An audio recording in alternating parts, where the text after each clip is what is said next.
மருதமலை உச்சியிலே சிங்காரவேலன் வாழுகிறான்.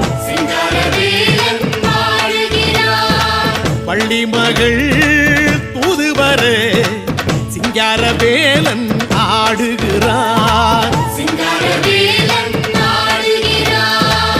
அறுபடை முற்றத்திலே வெள்ளி நிலவில் ஆடுகிறான். ஆதிசிவன் ஓடி வந்து பிள்ளை தமிழே பாடுகிறான். மலை மலை அழகா தங்கச்சிலை அழகா ஆடி வரும் முருகா அருள் தரும் முருகா.